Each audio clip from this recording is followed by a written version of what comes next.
প্রতিষ্ঠানগুলো গত আমরা 16 বছর থেকে 50 বছরে আমরা তাদের সক্রিয়তা দেখি নাই। ছোট জগন্নাথ পার্কের প্রতিষ্ঠান হয়েছে, সেটা ঠেকাতে হলে কিন্তু এই অন্তত এই সাংবিধানিক ও সংবিধিবদ্ধ প্রতিষ্ঠান নিয়োগের জন্য এই কমিটি করা জরুরি। আশা করি কমিশন হাউসের মতামতকে প্রাধান্য দিয়ে এইটার বিষয়টা নেক্সট রবিবার দিনের আলোচনার ক্ষমতা পৌঁছাবে এবং আমরা সকলকে এইটাই মনে করিয়ে দিতে চাই যে 74-এ বিশেষ ক্ষমতা আইন করা হয়েছে। আপনারা জানেন কোনো সরকারই কিন্তু সেইটাকে পরিবর্তন করে নাই। সব সরকার কিন্তু তাদের ক্ষমতাকে কুক্ষিগত করতে ব্যবহার করেছে। কিংবা আমরা যদি র্যাবের ফরমেশনের কথা বলি, সবচেয়ে আলোচিত সমালোচিত যেই র্যাব গুম খুনের শিকার যেই বিরোধী দল হয়েছে, তারা কিন্তু পাওয়ারে থাকা অবস্থায় র্যাব গঠন করেছিল, আবার বিরোধী দলে তারা ভিকটিম হয়েছে।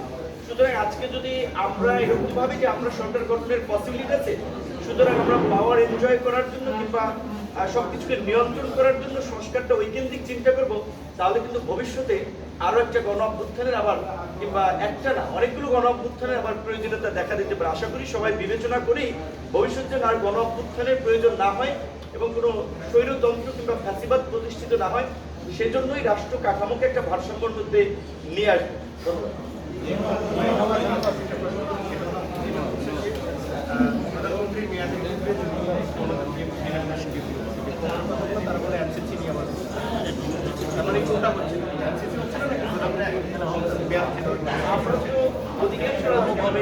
রাজনৈতিক দল দুটোই চাই, বিভিন্ন রাজনৈতিক দলের একটা অবস্থান থাকতে পারে।